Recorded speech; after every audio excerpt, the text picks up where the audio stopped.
అందరికీ నమస్కారం. ఎట్లున్నారు? మీరందరూ మంచోళ్ళే కాబట్టి మంచిగా ఉంటారు. ఒక పారిటొక్క లుక్ వేస్తే మీ నోట్ల చక్కెర నీళ్ళు పోసినట్లు ఒక తీయని మాట చెప్తా. మన దూసవారింట్ల పెళ్లి సంబరాలు మొదలైనవి. వీళ్ళు ఎవరు అనుకుంటారా? మన శ్రీమతి శ్రీ దూస గీతారాణి జనార్దన్ ఉన్నారు కదా. అబ్బో, ప్రేమగల మనుషులు, అందరినీ దగ్గర తీసుకునే గుణమాలది. అగో గసొంటి మంచి మనసు కలిగిన వాళ్ళ చిన్న కొడుకే శ్రీకాంత్. ఈ పిల్లగాందే లగ్గంకాయమే. ఈ పిల్లాడు కూడా చక్కగా చంద్రునోలే అందంగా ఉంటాడు. మరి ఈ చక్కని చంద్రుని వేసుకుని ఆ చక్కని చుక్క ఎవరనుకుంటురా? అది కూడా చెప్తా. బైరి దేవరాజు, వెంకటలక్ష్మి, నిమ్మపల్లి గారు ఉన్నారు కదా. అబ్బో, వాళ్ళు కూడా ప్రేమగల్ల మనుషులు, అందరినీ కలుపుకోపోతారు. అగో గసొంటి మంచి మనసు కలిగిన వాళ్ళ ఒక్కదానొక్క బిడ్డనే సాన్విత. ఈ బుజ్జి కూడా చక్కని చుక్కోలే అందంగా ఉంటది. అమ్మ నాన్నల మాటలు జోదాటది. మరి ఈ చక్కని చుక్కని వేసుకునేందుకు రెండు కుటుంబాల పెద్దలు కలిసి కూసుండి లగ్గం ఖాయం చేసిర్రు. ఇక లగ్గం ఎప్పుడు అనుకుంటురా?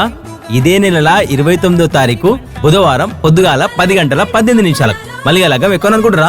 కన్యాదాత ఇంటికాన్నే, గ్రామం నిమ్మపల్లి, కోనరావుపేట మండలం, రాజన్న సిరిసిల్ల జిల్లా. మళ్ళా విందు కూడా ఉన్నది. 1వ తారీఖు 5వ నెల శుక్రవారం సాయంత్రం 7 గంటలకు ఎస్ కన్వెన్షన్, గణేష్ నగర్, సిరిసిల్ల. మరిగా అన్నీ చెప్పింది కానీ వీళ్ళు మరి భోజనాల సంగతి ఏంటంటారా? ఇక మీరు ఫంక్షన్ హాల్కి వచ్చినాక పెళ్లిపిల్ల గాని మీరు నిండు మనసుతో ఆశీర్వదించినాక కడుపు నిండా తినిపోరు. మీకు నచ్చిన వంటలు తీరొక్కటడు ఉంటాయి. ఒక్క ముచ్చటుల్లా, పెళ్ళంటే బలం బలగం. ఆ బలం మాకు రావాలంటే మా బలగమైన మీరంతొచ్చి పిల్లలిద్దరిని ఆశీర్వదించి కడుపు నిండా తినిపోవాలి. ఉంటానా? మరి మర్చిపోకరిగా.